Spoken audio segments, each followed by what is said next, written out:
Hi, I am Ruta. Cześć, I'm Mariola. We are designers at Making Waves, and today we want to talk about how we collaborate remotely with our clients.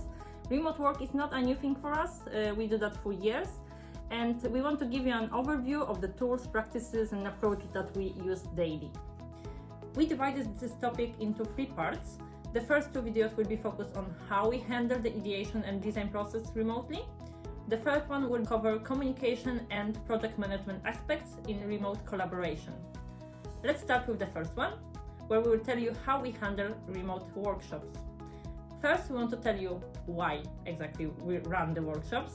Later, we'll give you a sneak peek how the remote workshops look like. And at the very end, we'll mention the main advantages and obstacles we can run into. So, why we run workshops?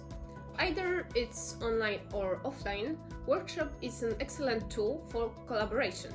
So we can gather different people together, exchange information, and work on solution.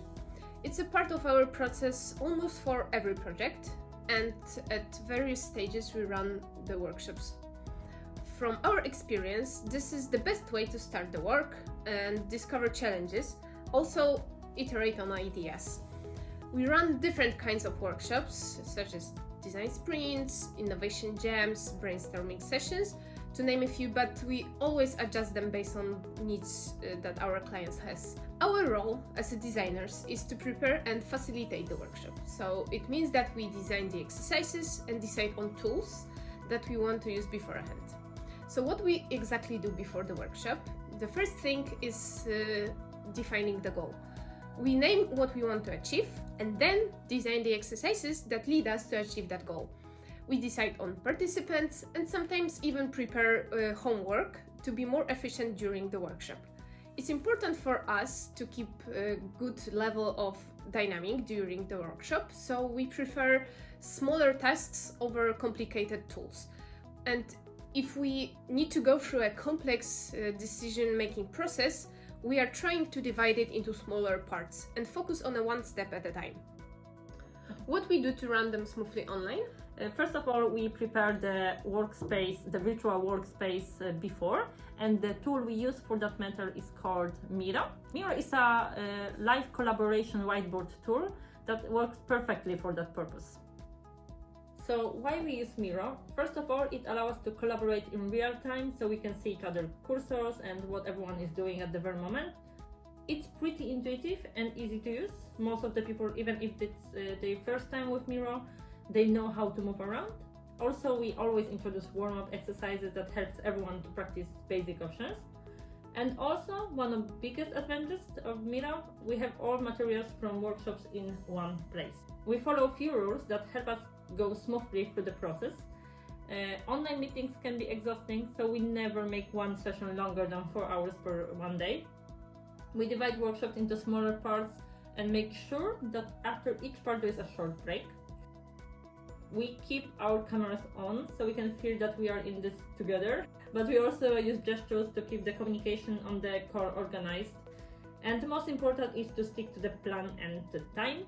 That's why everyone always has access to agenda with time ranges and for each exercise, and to see when are the breaks and how long they can take.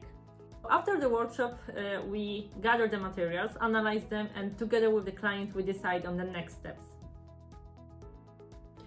Of course, we can run into some problems during remote workshops, such as someone can have issues with connection, participant can struggle to focus and keep focus during working on their laptop because of the notification. For us as facilitators, is also problematic to figure out the emotions that someone can have during the workshop, and also synchronizing smaller groups tasks is more time consuming, and we need to be well prepared to avoid those problems. But of course there are also quite obvious advantages of remote workshops. First of all, we have sticky notes and whiteboard already digitized, so this is awesome. And there is less or no paper used. Also, there is no money spent for traveling and time, which is money. And there is no problem finding right space for the workshop because it's just in front of our laptop. And also everything is in one place, so it's much easier accessible and it can be accessed anytime. To sum up, workshops are great to get people on the same page, and with the right tools, right setup, and plan ahead, we can be equally efficient as during the offline workshops. Not only in COVID times. And that's all for today. Thanks for watching, and see you next time when we will be talking about design processes and how we gather feedback using interactive prototypes. Thank you. Bye!